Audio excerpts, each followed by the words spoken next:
नमस्कार।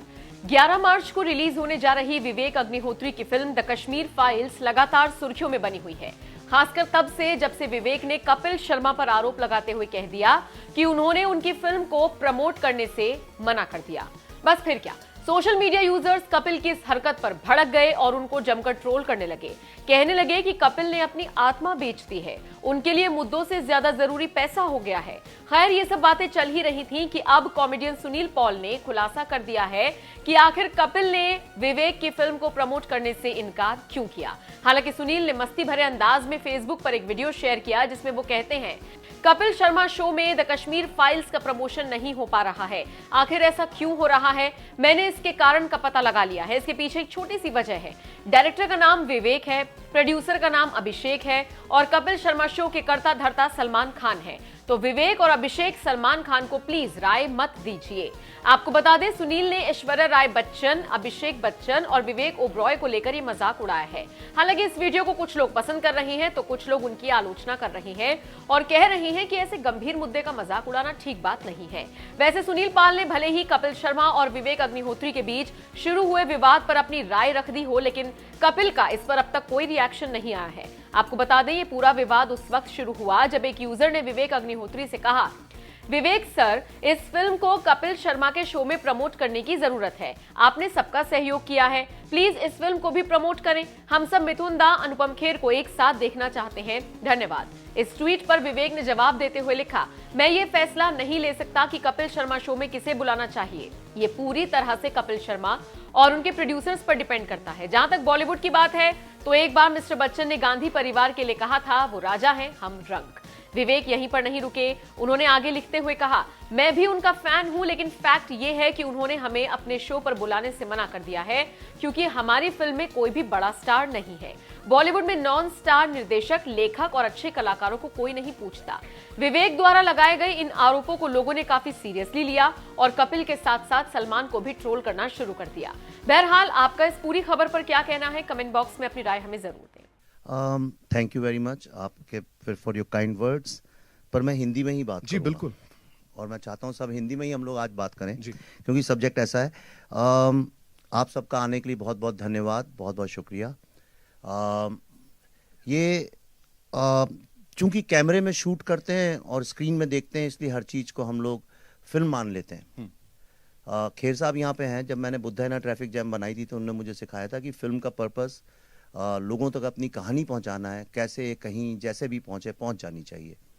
तो हमारी नज़र में ये एक फिल्म नहीं है, हमारी नज़र में ये एक मिशन है।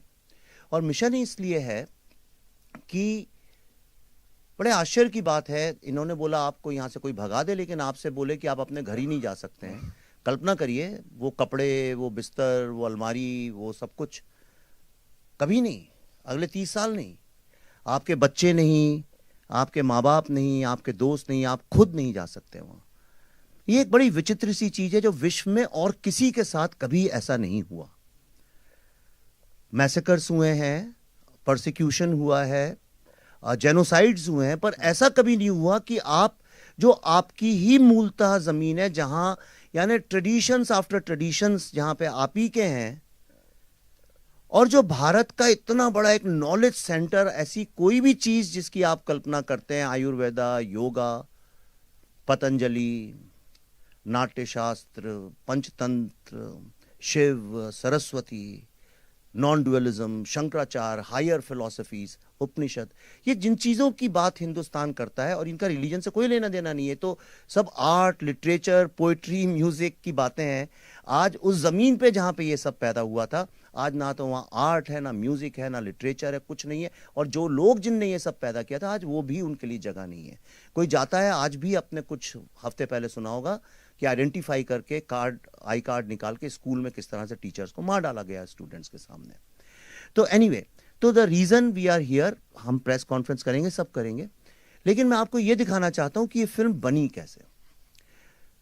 मैं और पल्लवी, हम लोगों ने एक बहुत छोटे क्रू के साथ 700 से ज्यादा फर्स्ट जनरेशन विक्टिम्स मतलब जिनके माँ या पिता का कत्ल हुआ, किसी का रेप हुआ, जहां बच्चों को मारा गया, घर जला दी गया, संपत्ति लूट ली गई, ऐसे लोग जो फर्स्ट हैंड विटनेस हैं, जिनके साथ हुआ या जिनने आंखों से अपने पिता या मां के साथ देखा। क्योंकि कई बार क्या होता है कि जब आपने देखा नहीं है, सुनी सुनाई बातें, तो उसमें एग्जैजरेशंस वगैरह भी होते हैं। तो ऐसे लोग दुनिया में जहां भी थे, अमेरिका में, यूके में, जर्मनी में, उन सब के हमने वीडियो टेस्टिमोनियल्स, जैसे कि वॉर क्राइम के किसी गवर्नमेंट को रिकॉर्ड करने चाहिए, जो हमारे यहाँ किसी भी गवर्नमेंट ने नहीं किया आज तक, वो हम लोगों ने अपने दिमाग में एक ट्रिब्यूनल सा बनाया और कहा let's report them like war crimes. और ये एक एक दो दो दिन तक कई कई इंटरव्यूज चलते रहे। कई तो ऐसे लोग थे बहुत बुढ़े भी हो गए, 80-90 साल के भी हो गए। और साउथ अफ्रीका से हमारे पास टेस्टिमोनियल्स आए, ऑस्ट्रेलिया से, न्यूजीलैंड से, जम्मू से, दिल्ली से, बेंगलोर से, जहां भी लोग हैं। और सिर्फ फर्स्ट जनरेशन विक्टिम्स नहीं, बल्कि उस वक्त जो वहां पे डीजीपी पुलिस थे या उनकी फैमिलीज, या जहां डिविजनल कमिश्नर जो थे वहां, लेफ्टिनेंट गवर्नर जो थे जगमोहन साहब, हिस्टोरियंस, जितने भी टॉप लेवल जो ऑथेंटिकेट क्रेडिबिलिटी वाले लोग हैं, जिनको पूरा विश्व मानता है कि ये बोलते हैं तो इसमें अतिशयोक्ति या झूठ नहीं होता है, ऐसे सब लोगों के साथ मिलके on record we travelled and recorded it. ये फिल्म में एक एक शब्द, एक एक सीन, एक एक शॉट जिसको आप विजुअली देखेंगे, इसमें से एक भी चीज ना तो मैंने लिखी है ना मैंने किया है। हमने सिर्फ उन चीजों को रिक्रिएट कर दिया है जिसके एक नहीं बल्कि हजारों विजुअल रेफरेंसेस हैं, या जिनके डायलॉग्स पब्लिक डोमेन में अवेलेबल हैं। ये पहली फिल्म ऐसी आप मान के चलिए कि विश्व के इतिहास में बनी है जिसमें एक भी शब्द काल्पनिक नहीं है। ये अलग बात है, कुछ कैरेक्टर्स के नाम, चूंकि we wanted to respect the dead, एक इंटरनेशनल एटिकेट, एक नॉर्म है कि जिन लोगों को इस तरह से मारा गया है तड़पा के, उन लोगों को generally we avoid not to hurt their families.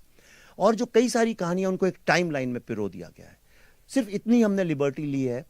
तो मैं अब अगले 20 मिनट आपको वो दिखाना चाहता हूं जो एक बहुत छोटा अंश है। हमारे पास तो इतना मटेरियल है कि एक महीना भी कम पड़ जाए अगर आप डे एंड नाइट 24 घंटे भी देखें तो इतना हमारे पास वीडियो टेस्टिमोनियल्स हैं, आप कल्पना नहीं कर सकते हैं। और शायद दुनिया में हमारे ही पास है और किसी के पास नहीं। तो मैंने एक सिर्फ आप लोग को दिखाने के लिए एक छोटा सा 20 मिनट की झांकी जिसको बोलते हैं, दिखाने के लिए, सो यू विल अंडरस्टैंड कि किस तरह से वो purest of the emotions we have got, और उस पे हमने कैसे फिल्म बनाई है। एक छोटी सी 20 मिनट की जर्नी आप देखेंगे तो आपको इस फिल्म के बारे में ये समझ में आएगा कि ये सिर्फ एक फिल्म क्यों नहीं है, and why it is more than a film. तो आप देखें, उसी में सब कुछ है। Thank you.